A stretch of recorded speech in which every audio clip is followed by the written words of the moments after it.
A little how-to video. Audi A3, it will be exactly the same on the standard model, on the S-Line and the Audi A3. So what we're doing, putting a honeycomb grille on it, changing the black badges on the back. We'll show you how it's done.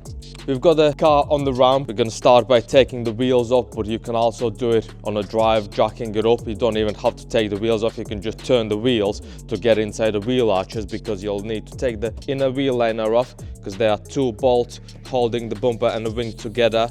And same on the other side, there are some bolts on the top there. But just to make it a bit easier, we're going to take the wheels off and we'll get the car in the air so we can show you a little bit better on what where the bolts are and what needs taking off.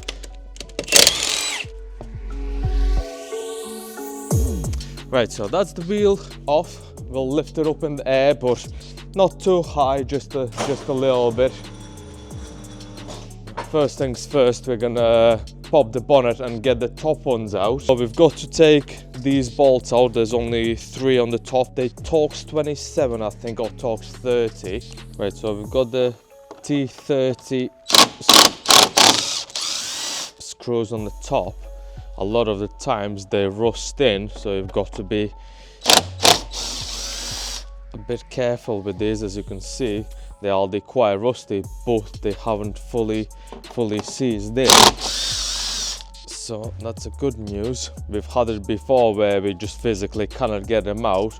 So what we've done, we normally cut around this plastic just so it releases the head, because it's quite a big washer on there, just to get it off. But that's them off. Now we can get the car in the air and get all the under tray and the wheel liner bolts off. When you lift the car up in the air, you need the right stance. This is the only way the lift works. As soon as you take the hand off, that's it, it stops. You know, so you need the right stance to lift the car up. Okay, so next up inside the wheel arch, we've got 4 T25 that we need to take out to get the inner wheel liner off. So there's one there, one there, one there, and one little bit deeper in. So once these are out, we can bend the inner wheel liner off to access them bolts. That side's off, exactly the same on this side. Also the 4 T25. Once they are off, we get down the bottom. We've got one T25 there. There's one Aldi missing. There's T30. There's one T30 missing. There's another T30 there, another T30 there, and 2 T25s over there that we've got to take off.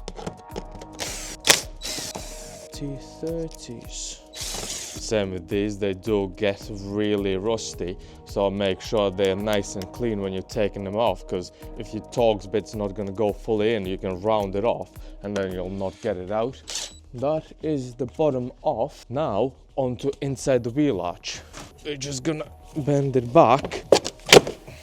Well, someone's already been in there, because usually there's a T30 bolt that joins these together, but on this one there's like a 10mm bolt.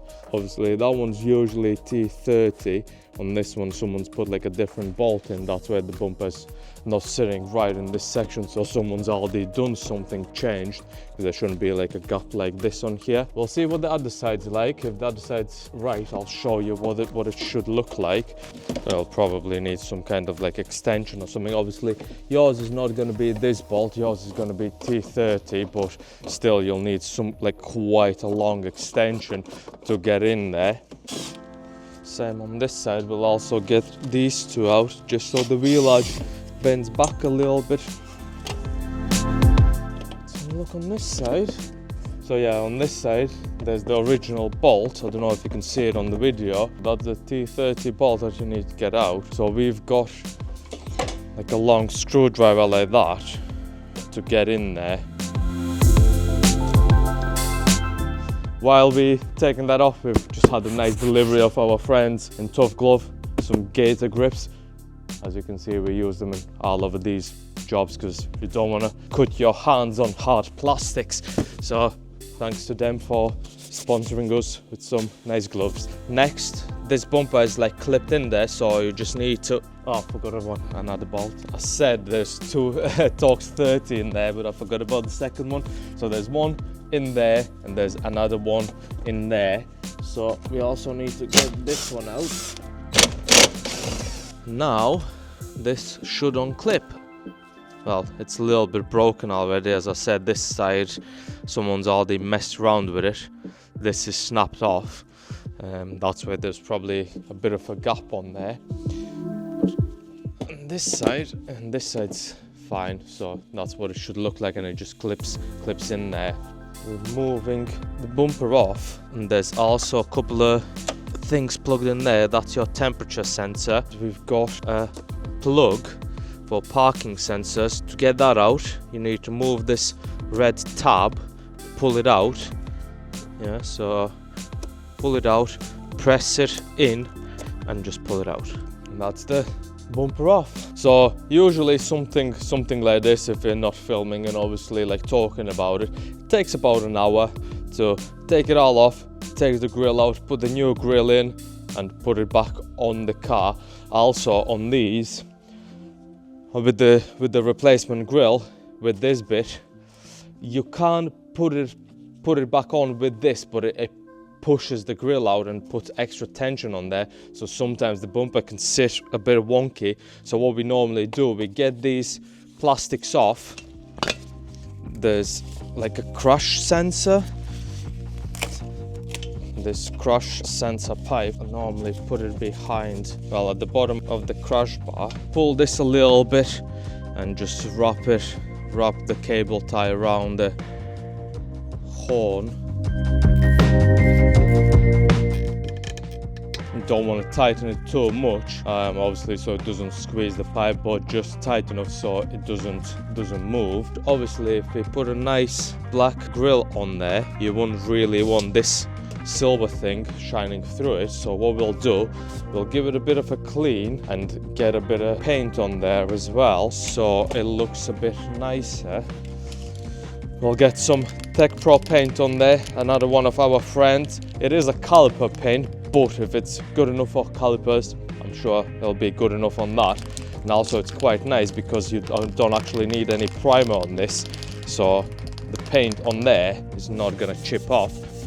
So first thing, we'll get some Scotch-Brite and just get all the oxidation and dirt off it. A bit of degreaser or some kind of surface cleaner, just so we're not spraying over dirt. We'll give it a bit of clean.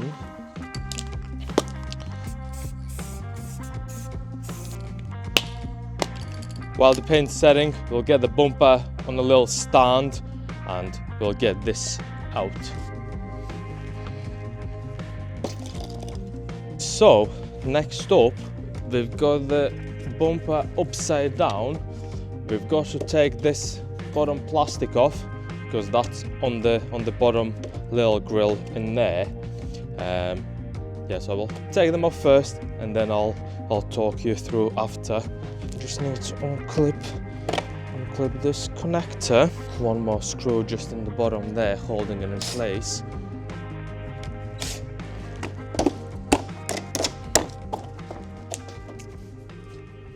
That's the bottom little section grill off there.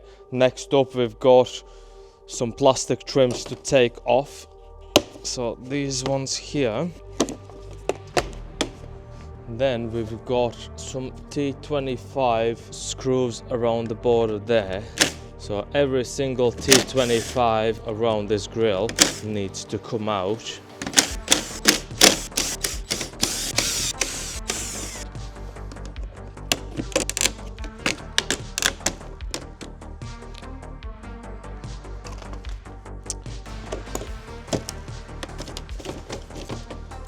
That's the grill out. Exactly the same process, but in the reverse, with the new grill going in.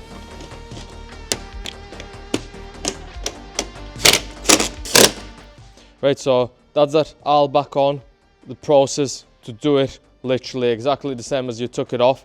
The grill clips in, you put all the screws on, then the top plastic clips back on, then the little side plastics clip back on, the bottom smaller grille and the bumper bottom section goes on, and that's it. All back together and ready to go back on the car. So in this one, obviously the temperature sensor is normally plugged in there. So in this case, we'll just leave it in the bumper. But don't forget to plug your sensors in. Otherwise, it'll bring a fault code on. And the parking sensors are not gonna work, so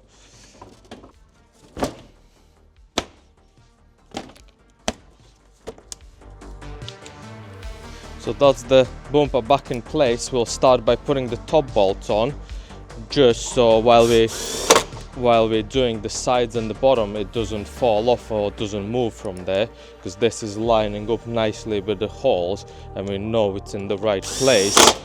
So we'll just put these on so it's nice and secure while we are working on the bottom.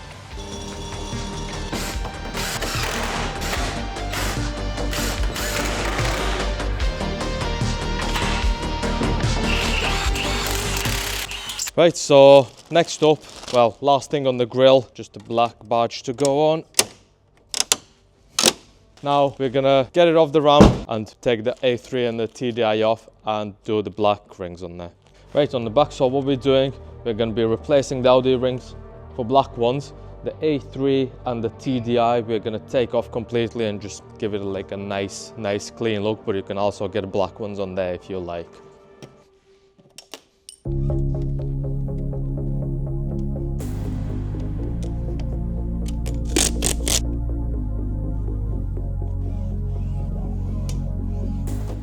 A lot of people, when we put videos on doing this, ask what this attachment is.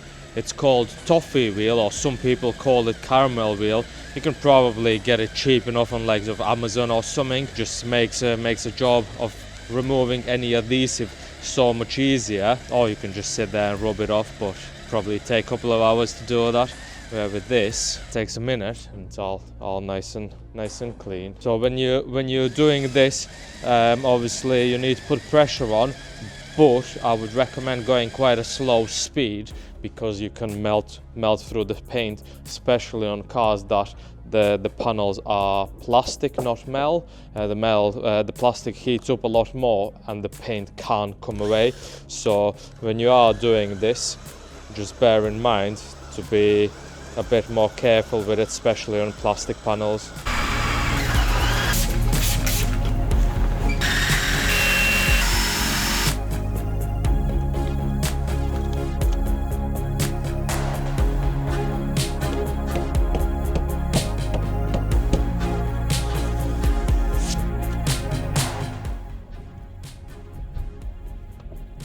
All done. Thanks for watching. Hope you enjoyed it. Hope it was helpful, and see you in the next one.